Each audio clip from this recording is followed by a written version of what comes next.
Hello students, welcome back to Tuition Masters YouTube channel, and today we are going to start with the next social studies chapter, which is poverty as a challenge, and this is our session 1. So let's understand what are we going to study today. So we are going to do a quick introduction. We are going to understand what is poverty and even about the poverty line. So let's get started. So introduction. In our everyday life, when we roam around on the roads or by cars, we see poor people and poverty all around us, right? These poor people could be some landless laborers who are in villages in rural areas. There can be people who are even living in overcrowded jugis, which are nothing but we can consider them as slums. In overcrowded slums they are living, and even in urban cities also. They could even be daily wage workers who are present at construction sites, and there can be even beggars who are with children in tatters, means in worn condition, torn condition. They are present in a very bad condition. So this is how there is poor people all around the India. Now, in India also, every fourth person is poor. Means every fourth person is poor. You can understand how much poverty is present. Similarly, in 2011 to 12, there were 270 million, or you can say 27 crore people who were poor, who lived in poverty. You can understand that's a very, very, very big count. The 27 crore people were poor, they lived in poverty. And India has the largest single concentration of the poor in the world. The largest concentration of the poor is in India only. Now, there are two typical cases of poverty, urban and rural case. So, let's understand the urban case. Now, there is a person, Ram Sharan. He works as a daily wage worker, and he is living in Jharkhand, and he earns around rupees 1500 a month. Now, this 1500 is not enough to sustain his family of 6 members, his wife, himself, and 4 children. Also, it's not enough to sustain the entire family. Along with that, he even has to send some money to his old parents, also who live in a village. To them, also, he has to send money.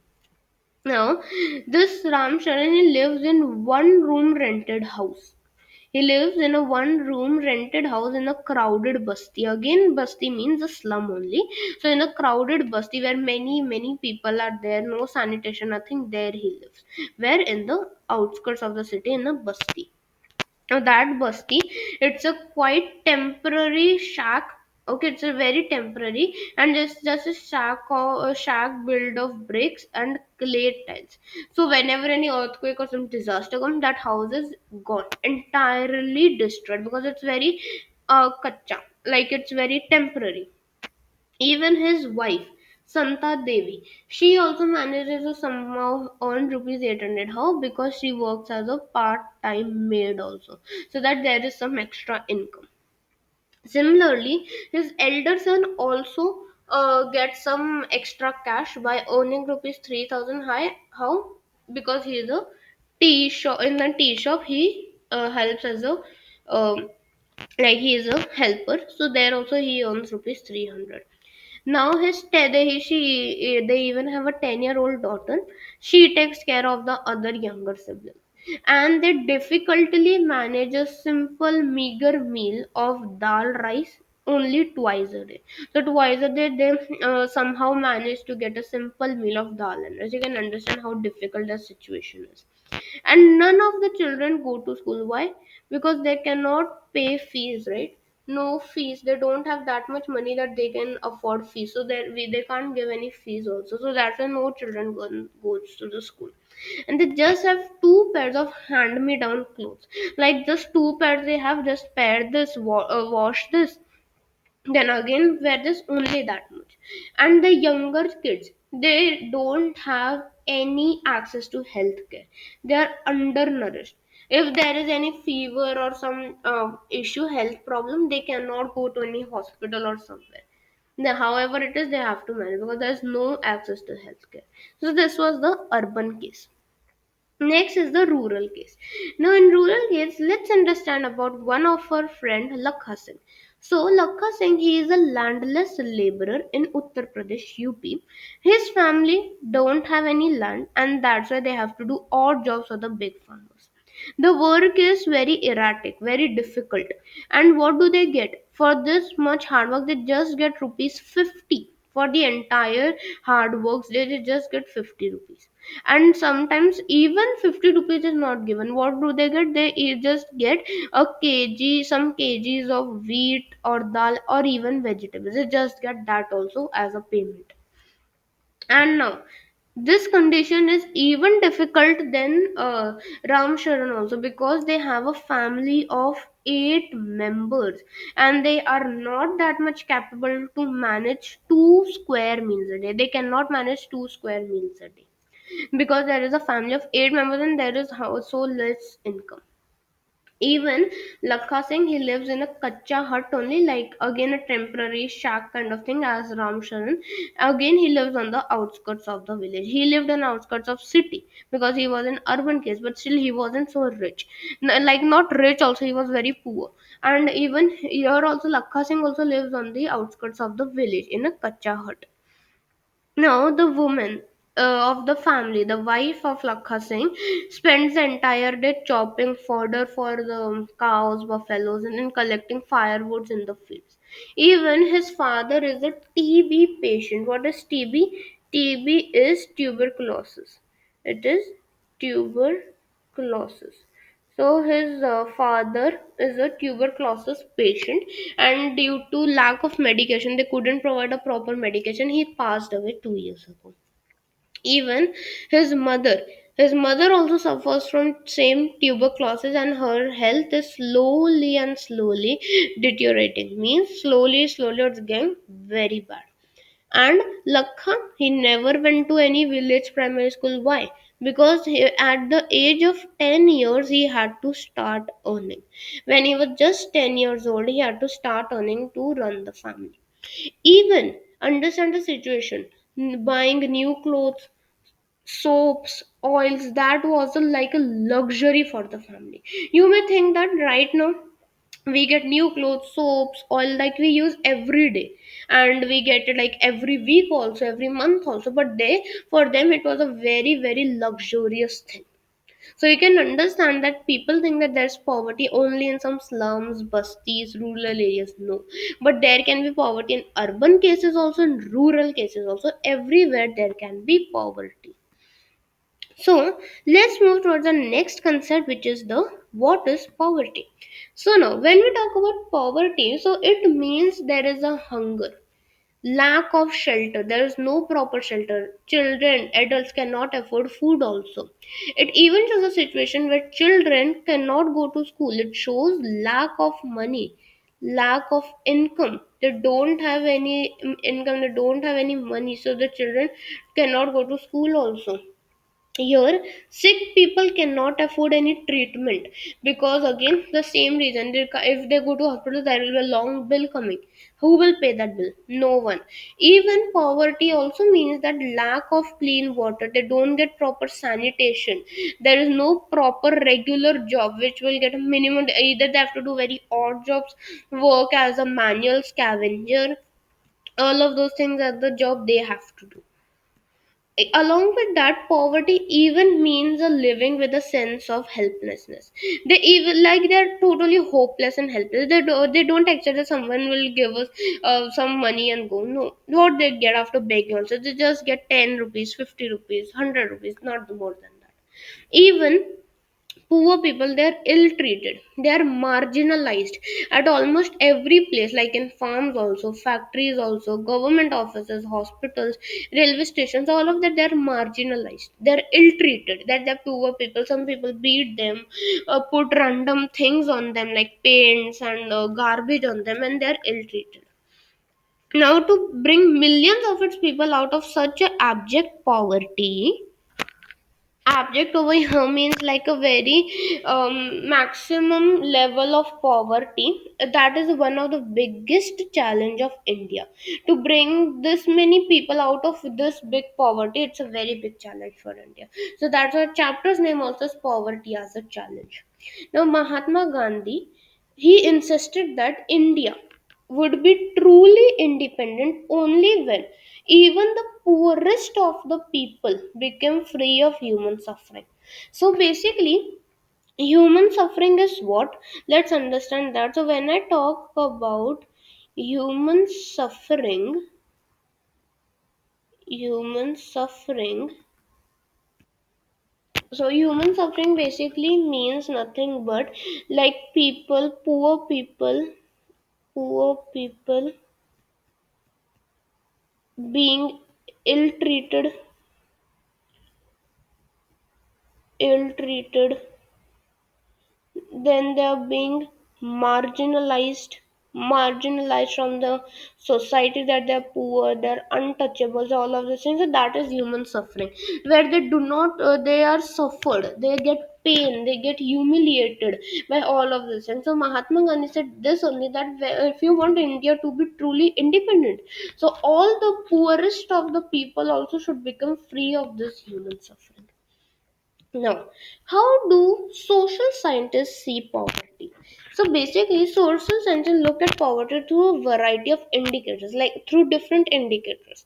And these indicators of poverty, they relate to the levels of income and consumption. What is their income? How much do they consume? That is the indicator. Now, poverty is looked through other social indicators also, like what is the illiteracy level, lack of access to safe drinking water, lack of access to health care, lack of sanitation, lack of job opportunities, lack of general resistance due to malnutrition. All of these are also the social indicators through which poverty is looked through. Now, analysis of poverty is based on social exclusion also. Like poverty must have been seen in terms of poor having to live only in a poor surrounding with other poor people. That is how mostly people look at it. And even it is even said that poor people, they are excluded, marginalized. They cannot get any social equality or of better of people in the better surrounding. They cannot get any social equality. That is how it is looked at. And such kind of social exclusion can be both a cause as well as a consequence of poverty also. It can be because of poverty and due to poverty also. Like it can be a cause also, why is poverty happening? Because of social exclusion. And it can be a reason for poverty as well, like socially excluding people. Now, basically, this social exclusion, it is nothing but a process through which individuals or group of excluded groups or group of people are excluded from their facilities, benefits, and opportunities also that others enjoy. So the, like here, if you see, this is an example of poor people. So he's discriminated. He's like socially excluded. That we are all on. You're poor. You go there. No, don't come with us. So that is group. So individual person or group of people were excluding them, and then we are not letting them enjoy the facilities. That is social exclusion. There can be typical examples in India, which is the working of caste system. How? Because in caste system, people who belong to some certain caste, they are excluded from equal opportunities. Like if there is any Dalit, any poor people, any ST or SCs, then SCs, social caste, social tribes, scheduled caste and scheduled tribes, and even OBCs, other backward classes. All of these people in caste system, they have been excluded. No, you cannot get equal opportunities. And among this, one more example comes, which is poors. Poor people also are the same treated. Now, vulnerability. Now, vulnerability is analyzed on the basis of greater risk. Okay, and these groups face such problems at the time of some natural disaster, any terrorism like bombs, helicopters, all of these things. So, such kind of vulnerability is mostly faced by these groups. Now, it also describes that the greater probability of being more adversely affected. They can be more adversely affected also other than other people. when bad time comes for everybody. Now bad time, it doesn't come only for, like, if there is an earthquake. So earthquake won't come only for poor people or only for rich people, right? It will come all over the area. So when it comes all over the area, the what happens is other people are not getting that much harm, whereas these people are too much issue.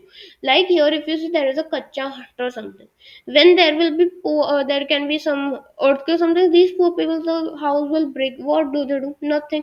They can just look at it breaking. They can't stop the earthquake, right? So poor people face more adverse effects than the other, like during any flood or earthquake, or there can be simple fall of availability of jobs. That will be more difficult for them compared to the other people.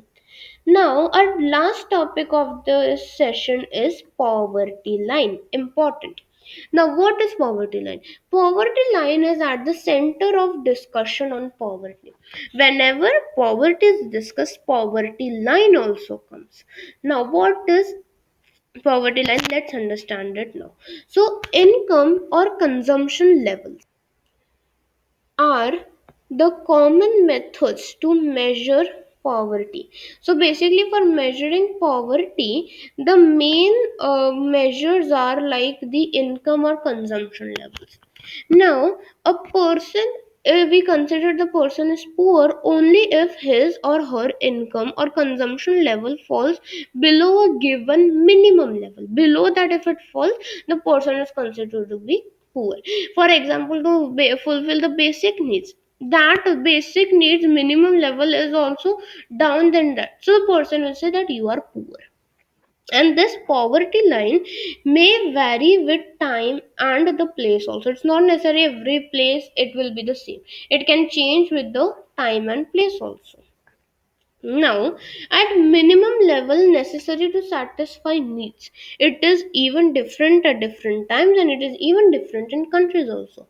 Each country, each country draws an imaginary line that is considered appropriate. Like this person is poor, so there is a poverty line drew out. If it is imaginary, but they consider it to be appropriate. For example, a person, when we say person is not having a car in the United States, so the person is considered that he is poor, he can't even afford a car. But in India, still owning a car is considered a luxury. If a person has a car, it will be very good. It is considered as a luxury. Oh, he is rich, he can afford a car. But in United, if a person is not having a car, they will say, oh, what is this, he don't have a car also. They will consider him as a poor person. Now, how is poverty line determined?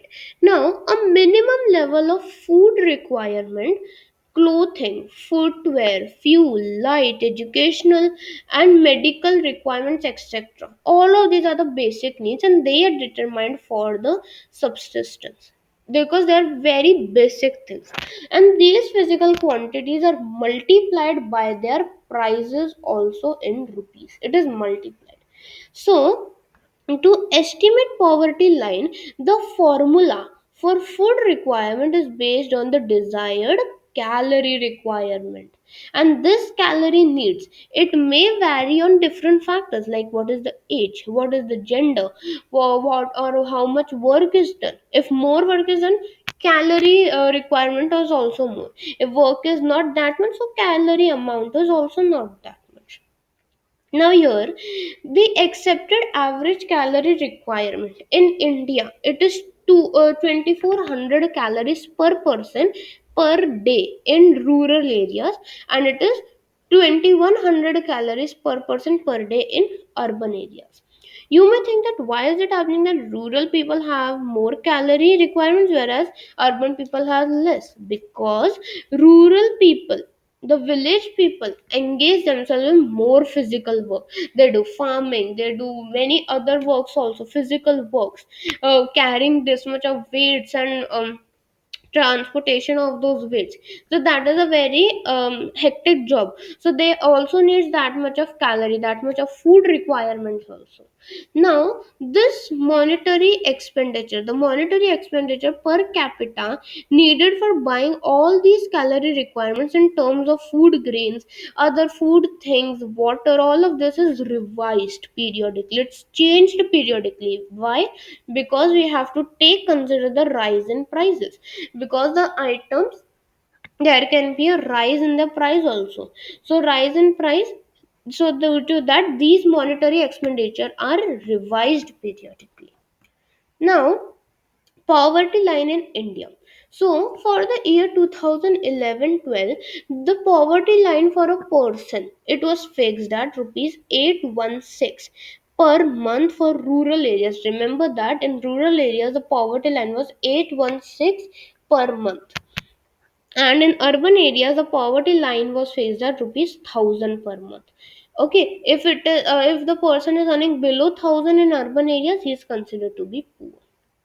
Now, in 2011, 11-12, a family of four members who are living in a rural area and they earn less than about rupees 3264 per month, they will be below the poverty line. Simple. Just an imaginary example, if they're earning 3264 below that, because 816 multiplied by 4 is how much? If we do 816 here, if you see 816 into 4. So 816 into 4 is nothing but 3264. So that's why 3264, like 4 members are there. So per person there should be 816.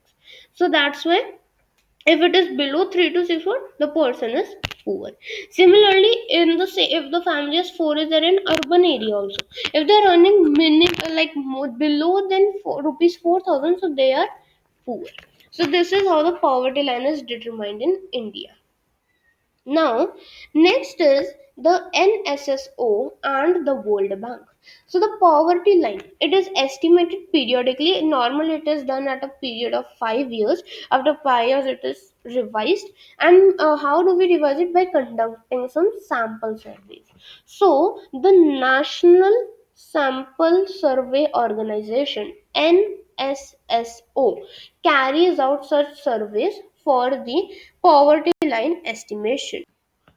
Even international organizations like the World Bank, they use a uniform standard for the poverty line and they make comparisons between the other developing countries. They do the comparison with the developing countries, the poverty line, they make a uniform standard. Now the minimum availability of the equivalent of $1 per percentage. So this is how World Bank is determining it. Now, the next topic is the vulnerable groups. Now, in India, the proportion of people below the poverty line is not the same for all the social groups. SCs and STs, scheduled caste and scheduled tribes, these households are the most vulnerable social groups because they are the proportion, they are mostly below the poverty line only. Now, the rural agriculture labor households and even urban casual labor households, they are also vulnerable among the economic groups due to what? Due to their income. Due to their income, even they are vulnerable. Now, 48 out of 100 people, out of 100, 48 people belonging to STs, so scheduled tribes in rural areas are not able to meet their basic needs. They don't have that much of income, so they cannot meet their even basic needs like food, clothing, and all of those things. Out of 148 of them. And vulnerable groups. So there are a few points now, like 34% of the casual workers in urban areas are below the poverty line. So 34%, remember the percentage and numbers also. 34% are of the casual workers, even in urban area, they are below poverty line. And about 34% of the casual labor firms in rural areas and 29% of scheduled castes are also poor, means they are also the below the poverty line. Now, scheduled caste, rural agricultural laborers, and the urban casual labor households, they have seen a very big decline in poverty in 1990s. In 1990s, they have seen a decline in poverty except for the scheduled tribe household. And the last topic for today is few more points, which is there is also inequality of incomes within the family. Also, there is inequality. Women, elderly people, and female infants, they're denied equal access. Why? Due to the resources available to the family, the equal access is denied. That no, you are a woman, you are old, you are female infants for a girl child, so no, you cannot get this resources. Even in poor families, all suffer, but some suffer more than others also due to their condition. What is their condition? Due to that, also they have to suffer. So, thank you so much everyone for watching today's video. This was all about today's session, and I will be seeing you in the next video where we will be discussing more about poverty as a challenge. So, till then, stay tuned and goodbye.